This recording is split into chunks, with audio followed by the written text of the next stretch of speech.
Salut les gars, c'est Matt. Voilà, on est content de faire une vidéo ou on l'est pas, bordel de merde. Alors aujourd'hui les gens, je vais plutôt, parce qu'il n'y a que moi ici, je vais vous faire la suite de mes ajouts de collection de mes CD du coup. Alors on va commencer sans plus tarder avec le premier, j'ai oublié de mettre le chrono. Donc Deadman in Reno, un album de metalcore ultra bourrin, c'est pas du tout pour les gens faibles d'esprit. LOL, je rigole. La prod elle est un peu crade, il y a un growl bien prononcé, il y a une bonne ambiance qui se dégage de cet album. Après ça ne réinvente pas le genre, mais ça vaut toujours le coup d'aller jeter une oreille. Dans la chanson She's Turning on My Heartstrings, je vais l'écrire en tout de toute façon. À la fin il y a un putain de solo les gars, mais allez écouter ce passage, c'est excellent.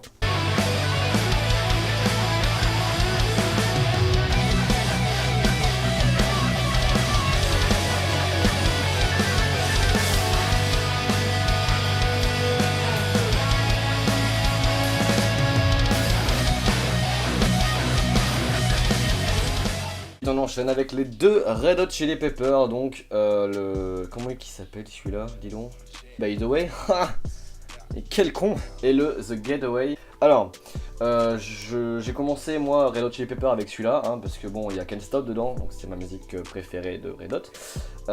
Mais j'avais écouté plus en détail celui-ci, que je préfère, enfin... Je sais, il y a certaines personnes qui sont un peu dégoûtées de cet album là parce que ça ne reprend pas vraiment les mêmes codes qu'il y avait à l'époque. C'est du funk rap, un peu rock, machin, là c'était plus un peu vénère, mais bon, moi j'adore les deux, même si j'ai une petite préférence pour le The Getaway. Ensuite on enchaîne avec le Infinitium. Infinitium les gars, donc c'est du pagan metal. Je sais, j'ai pas l'habitude d'en présenter sur ma chaîne, mais bordel de merde, qu'est-ce que c'est trop bien. T'as une ambiance, mais tu sais, ça crée un truc, tu vois, c'est insane. Vraiment, mais je vous le conseille à tout le monde. J'en écoute pas beaucoup du pagan, mais si vous connaissez pas ce groupe, mais allez-y à fond. Bon, ensuite, bande de bitches. Les Gojira, on en parle. Donc voilà, tous les Gojira. Alors, j'ai tous les Gojira, je sais là il m'en manque, mais je vous les avais déjà présentés dans une vidéo collection, alors je ne sais plus laquelle. Je vais pas me faire chier à aller la chercher. Mais là il y a le premier, donc Terra Incognita, que tout le monde est censé connaître. Là il y a le The Link, voilà. Et là il y a le The Werewolf Flesh. Et là il y a Magma, voilà. Vous connaissez tous Gojira, j'ai pas besoin de vous dire ce que c'est. Je préfère le From Mars to Sirius et l'Enfant Sauvage, parce que le Terra Incognita, il était beaucoup plus death que les autres du coup. Mais j'adore le côté progressif qu'il y a eu dans Gojira, bien que le The Link, j'ai un peu du mal. Ensuite, le Korn. Donc j'ai commencé à écouter Korn juste cette année. Oui je sais, je suis un petit peu à la traîne sur certains groupes, mais c'est pas grave, je m'en bats les couilles. Donc Korn, un groupe de new metal alternatif. Alors, je kiffe cet album. J'ai bavé juste pour une putain de chanson. C'est Twisted Transistor. Voilà, donc cette chanson là elle est au-dessus de tout, d'accord. Rien que ça me fait kiffer tout l'album, tu vois, genre. Bon après, c'est pas non plus un album que je surkiffe de ouf, mais c'est un bon album de Korn. Et petit détail amusant les gars, je l'ai acheté. Alors je l'ouvre, comme toute bonne personne. Il y a le CD, je le mets dans mon petit ordinateur. Et bordel, ça me met un truc de lecteur pour lire les chansons de Korn. Ils peuvent pas le mettre sur mon lecteur déjà préinstallé sur l'ordinateur, du coup je ne peux pas l'écouter. Enfin, je peux l'écouter que sur des enceintes quoi, pas sur mon ordi. C'est chiant.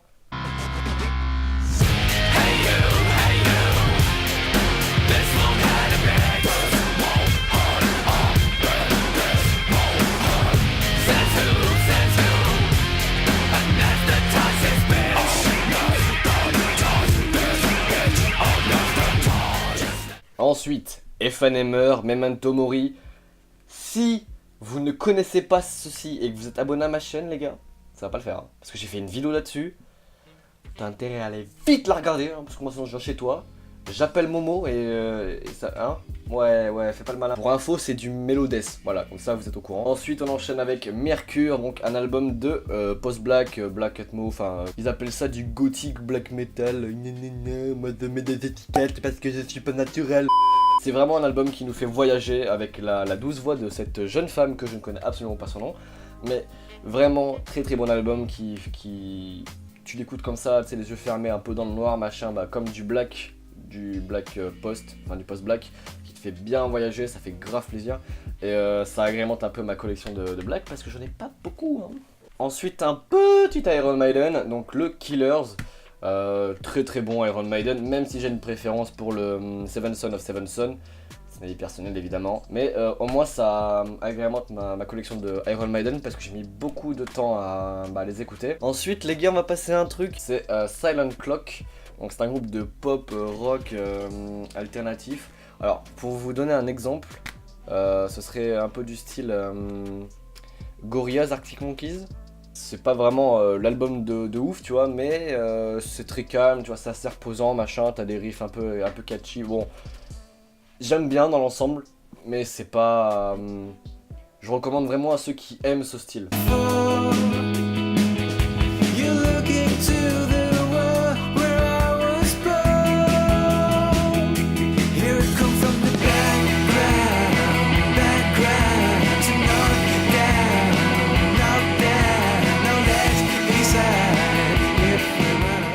Mes petits bébés, les We Butter, The Bread with Butter. Donc j'ai la full set, hein. Bon, l'autre est dans la collection derrière. Mais voilà, donc normalement vous êtes censé les connaître si vous avez vu ma vidéo, parce que j'en ai fait une que je vous affiche là. C'est l'un de mes groupes préférés, enfin c'est... Il y a tellement beaucoup d'émotions qui se dégagent dans tous leurs albums, c'est des putains de grands artistes. L'un de mes albums préférés de l'année 2017, Paramore After Laughter. Vous êtes censés tous savoir que Paramore c'est mon groupe préféré, donc je l'aime. Même s'ils ont changé de style, je les aime encore, y a pas de souci. Venez en France, bordel. Et pas à Paris, parce que c'est chiant Paris, c'est trop loin. Et aussi, pour rentrer plus en détail dans cet album de Paramore, chaque son a une personnalité différente. Oui, dire qu'un son a une personnalité, alors je sais pas si on peut vraiment appeler ça comme ça, mais vous avez saisi l'idée, chaque son est unique, c'est vraiment un album de ouf, hein, vraiment, allez l'écouter.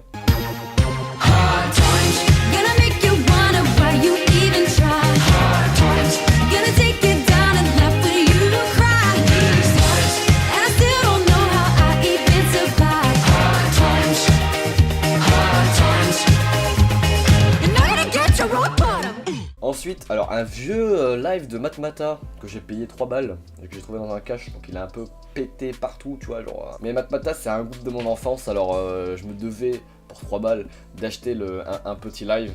Donc il y a vraiment genre 4 chansons. Dans l'ensemble c'est un très bon live, il n'y a pas grand chose à dire, mais il est quand même, il est vieux quand même, enfin il est en 99, il a 19 ans l'album, c'est pas mal.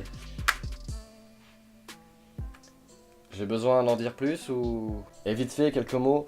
Le premier album, donc Perdu d'avance, est un très bon album. Et on sent de Perdu d'avance au Chant des Sirènes et à La Fête est finie que Orelsan il grandit mais genre vraiment beaucoup et que sa musique elle prend une maturité mais énorme, tu vois, genre c'est insane comment il a progressé. Ensuite, Prognate et The Very Whole Ghost Behind the Farm.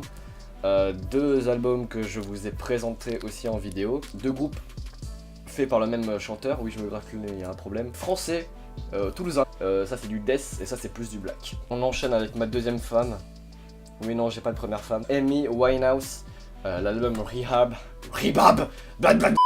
je kiffe cet album en fait. Amy Winehouse c'est vraiment une artiste de qualité, genre c'est beaucoup trop dommage qu'elle soit décédée. Il y a une chanson dedans, c'est I Can Only Hold Her. C'est un peu con, hein, mais dès que j'entends cette chanson, ça me donne le sourire directement. C'est, je sais pas, ça. Elle est tellement belle cette chanson, enfin avec le petit riff qu'il y a dedans aussi. Je vous invite vraiment à aller écouter cette chanson. Bon après vous devez peut-être connaître Amy parce que bon c'est assez connu quand même. Mais très bon album, donc c'est du R&B, jazz, soul, un peu, enfin des trucs comme ça quoi, tu vois.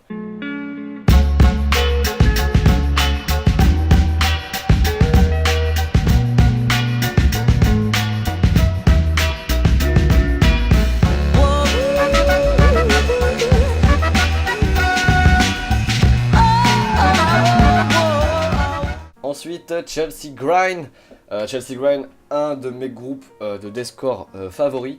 Alors bien sûr il ne dépassera pas du tout Burn of Osiris. Très très bon album, bien que répétitif par moment, je l'avoue. J'ai écouté aussi, à titre de comparaison, le dernier qui est sorti, et bordel, qu'est-ce qu'il tue sa mère. Ils ont vraiment créé une ambiance des enfers et tout. Alors oui, je parle pas de cet album là, je parle du dernier, bon. Mais ça reste dans l'ensemble un très très bon album que je vous invite à écouter.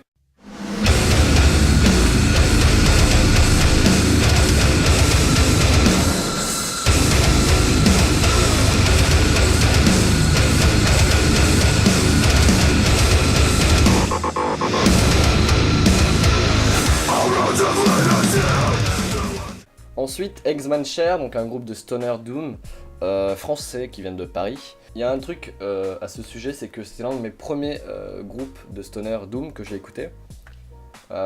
J'aimais pas du tout ça à l'époque. Donc si vous êtes un peu fan de stoner doom, vous voulez vous mettre, moi je vous le recommande. C'est pas du tout violent, c'est bon, il y a quand même des riffs un peu bourrins, mais c'est dans l'ensemble c'est très très stoner quoi en fait, et très doom aussi. Bon. Ensuite on va passer à Scylla. Pardon, je me réinstalle. À Scylla, donc un rappeur Sum. Ah non, un rappeur belge, pardon. Donc c'est du rap très conscient, hein, genre il y a beaucoup de métaphores. Alors, un conseil les gars, ne l'écoutez pas si vous êtes heureux dans votre vie, d'accord? C'est un album qui parle de mort et encore de mort. Voilà, donc c'est très joliment écrit, hein, c'est pas un truc plaintif ou quoi, il y a quand même une lueur d'espoir, ça c'est très beau hein, comme album. Mais c'est vrai que tu vas pas mettre ça en soirée ou quoi, donc. Mais bon, on s'en bat les couilles un peu, non? Je vous invite vraiment à écouter Scylla. D'ailleurs, je l'ai vu en concert et c'était vachement cool. Rappelle-moi ces moments où on était juste toi et moi. J'ai besoin de l'entendre parce que tous les jours le petit Gilles disparaît un petit peu plus de ma mémoire. Donc parle-moi de lui, de ce mois de bas âge, des choses qui me faisaient rire. Parle-moi de nous, j'y tiens. Parce qu'au fond tu sais maman y a pas de hasard. Tu étais fan de Saint-Exupéry, tu as accouché du petit prince. Ensuite le dernier de After the Burial, Dig Deep, donc du deathcore. Mais waouh, tellement bien cet album, c'est un truc de malade. Genre, il y a Lost in Static, Evil Lies the Ground et non, je vais la refaire, Lorisian Ghost. C'est des chansons en gros qui parlent, donc il y a du guitariste qui est mort, qui était dans ce groupe là. Il y a vraiment une âme profonde, genre, c'est waouh, c'est insane. Vous passez à côté de quelque chose si vous écoutez pas cet album les gars. Pour les avoir vus en concert, ils ont joué quelques chansons de cet album. Waouh. Oh, c'était le carnage. Waouh, c'était la guerre, les gars. La guerre!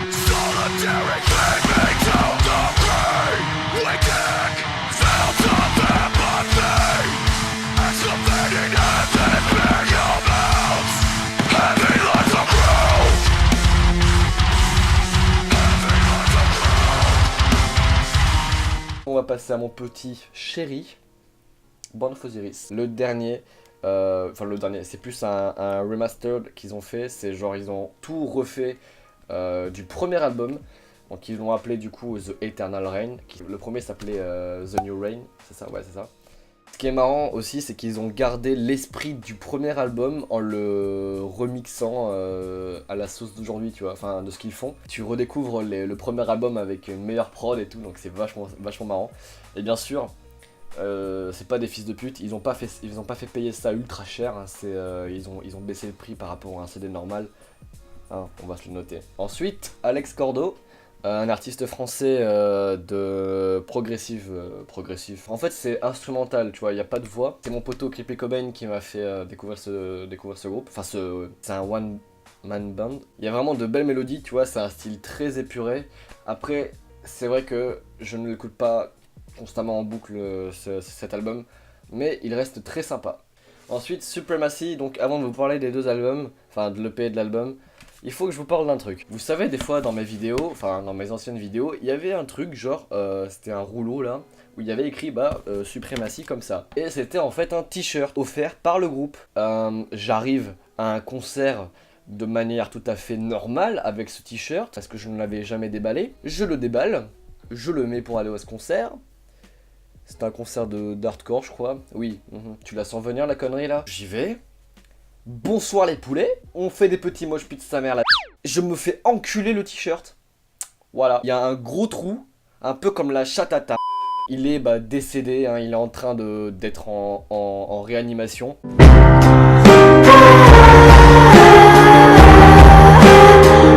Sinon, Supremacy, un groupe de thrash, groove metal, tu vois. Très sympa en concert et également en CD. C'est un groupe cool que je vous invite à aller découvrir si vous aimez le thrash et le groove. Ensuite, Black Hole Generator. Alors, juste un truc, Black Hole, hein, c'est trou noir, mais c'est un trou noir, hein. Calmez-vous, bande de pervers. C'est du black metal industriel avant-gardiste, voilà, tout un bordel avec les étiquettes. Ils sont juste 2 et c'est vachement cool. Ensuite, Persepolis, un groupe de rap de chez nous. Hey, hey! Petite histoire par rapport à cette EP, je l'ai eu gratuitement. Pourquoi? Alors en fait, j'étais au concert de Scylla, donc que je vous ai montré plus tôt. Il y avait ce groupe-là qui passait. Le chanteur, il arrive, il rappe et tout. Et il fait ouais, on a notre EP disponible et tout machin et tout. Puis il fait qui le veut machin, il avait lui dans la main et tout. T'as un mec à côté de moi.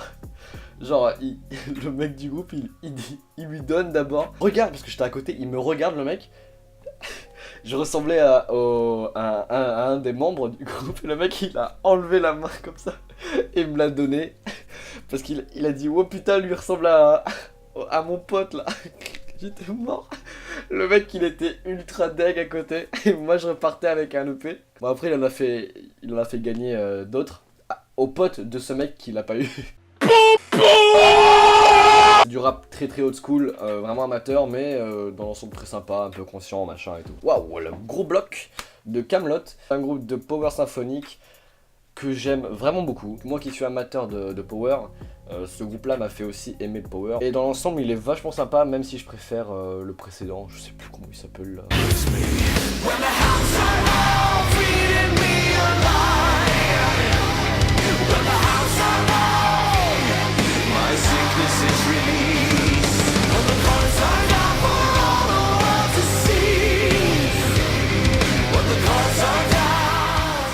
Attention, Burzum. Donc l'album Philosophem, donc un groupe de black metal de Varg Vikernes. Tout le monde est censé le connaître parce que c'est devenu un mème ce mec. J'adore beaucoup trop Burzum.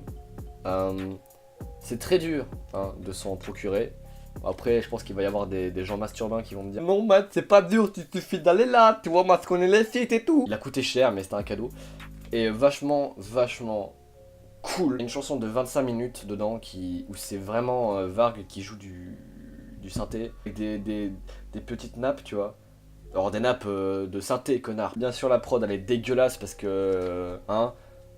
Le mec il va pas avoir un matos de ouf. Et ensuite, on enchaîne avec du gros métal. Hop là! Il n'y a pas tout, si je crois, tous les Architects, mon groupe de metalcore préféré, le Architects Nightmares, qui était à l'époque chanté par un autre mec que Sam Carter. Après là nous avons Rions, là c'est la continuité, mais c'est Sam Carter qui prend la place de l'autre. Ensuite là nous avons Hollow Crowns, c'est l'un peut-être que j'aime le moins, mais que j'aime le moins, mais je kiffe tellement ce groupe qu'en fait quand je dis que j'aime le moins c'est... Genre voilà quoi, je l'adore mais c'est l'un de mes que j'aime le moins, enfin... Oh putain. On a le The Here and The Here and Now que je kiffe beaucoup trop avec Day In, Day Out, Learn to Live, Delete, Rewind, BTN, An Open Letter to Myself et tout ça. T'as une bonus track, c'est Day In, Day Out, donc la première chanson, en remix par Big Chocolate. Alors, ensuite on a Daybreaker, ça c'est l'album qui déboîte tout à This Color Don't Run. This fucking pig, tu vois, genre un truc de malade. You fucking pigs!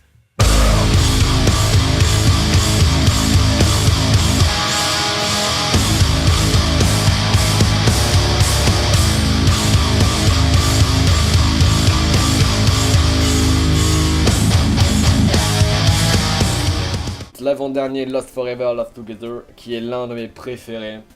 Bordel deck t'ouvre, grave digger, la jouissance. Et là on a Architects, All of God Have Abandoned Us, que je surkiffe beaucoup trop. J'ai commencé d'ailleurs par lui. Hein. Je sais qu'il y a aussi le prochain qui va sortir avec, comment il s'appelle, Doomsday qui est grave cool. J'attends vite l'album, les gars. Et voilà, c'est tout, les amis. J'espère que vous avez aimé la vidéo. Alors, c'était un peu long, j'avoue, parce que j'ai beaucoup trop de CD à vous montrer et à ranger. Donc là, j'en ai profité pour faire un petit nettoyage, tac tac, donc ça va finir derrière. Il va y avoir peut-être une troisième ligne qui va se former avec tous ces CD. N'hésitez pas à me rejoindre sur les réseaux sociaux que je vous affiche là ou dans la description. Partagez la vidéo, abonnez-vous à la chaîne et moi je vous dis à la prochaine. Ciao.